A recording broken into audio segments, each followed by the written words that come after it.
Mutton ഔഷധ ഗുണമുള്ളൊരു മീറ്റാണെന്നാണ് അറിയപ്പെടുന്നത്. അത് വെക്കേണ്ട രീതി വെച്ചാലോ നല്ല ടേസ്റ്റായിട്ടുള്ള കറിയും ലഭിക്കും. Hi all, welcome to my channel. ഇന്ന് ഞാൻ തയ്യാറാക്കുന്നത് മട്ടൻ റെസിപ്പിയാണ്. നമുക്ക് നോക്കാം എങ്ങനെ തയ്യാറാക്കുന്നതെന്ന്. ഞാനിവിടെ മട്ടൻ നാരങ്ങ നീരിൽ ഉപ്പിട്ട് കഴുകി വൃത്തിയാക്കിയിട്ടുണ്ട്. ഇനി നമുക്ക് എന്തൊക്കെ ചേരുവകളാണ് ചേർക്കട്ടെന്ന് നോക്കാം.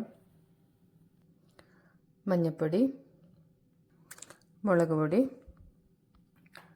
മല്ലിപ്പൊടി, ഫ്രഷായി പൊടിച്ച കുരുമുളക് പൊടി, ഗരം മസാല,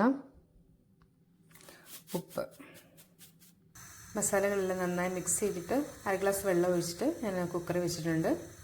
ഇനി നമുക്ക് അടുത്ത മസാല തയ്യാറാക്കുന്നതിനുള്ള അടുപ്പത്തൊരു പാൻ വെച്ച് ചൂടാക്കിയിട്ട് കുറച്ച് പെരുംജീരകം, പട്ട,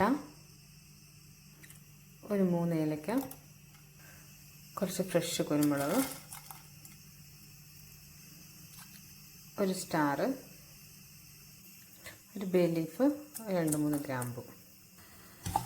നമുക്ക് നന്നായിട്ടിത് ചൂടാക്കാം.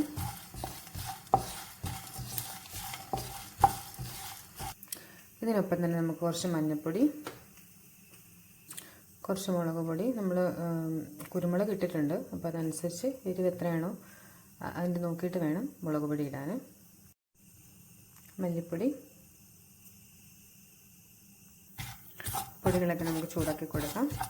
ഇതെല്ലാം ചൂടാക്കിയ ശേഷം കുറച്ച് ആറിയതിന് ശേഷം നമുക്ക് മിക്സിയുടെ ജാറിലിട്ടിട്ട് പൊടിച്ചെടുക്കാം. അടുപ്പത്ത് ഒരു പാൻ വെച്ചിട്ട് നമുക്ക് എണ്ണ ഒഴിച്ചു കൊടുക്കാം.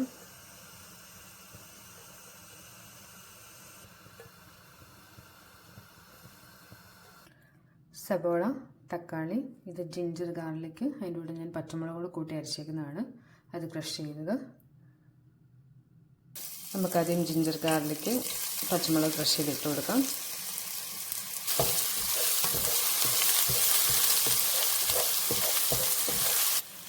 സബോള ഇട്ട് കൊടുത്തിട്ടുണ്ട്. നന്നായിട്ട് നമുക്ക് ഇളക്കി കൊടുക്കാം. ഈ സമയത്ത് കുറച്ച് ഉപ്പിട്ട് കൊടുക്കാം.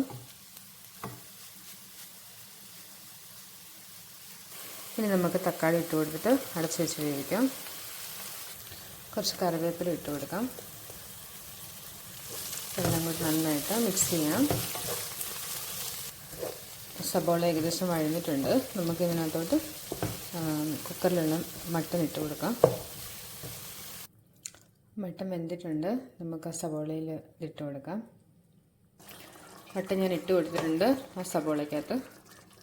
ഇനി നമുക്ക് അരച്ച് വെച്ച അരപ്പെടുക്കാം. ഗരം മസാലയും പൊടികളെല്ലാം കൂടി അരച്ച് വെച്ച് അരപ്പെടുക്കാം.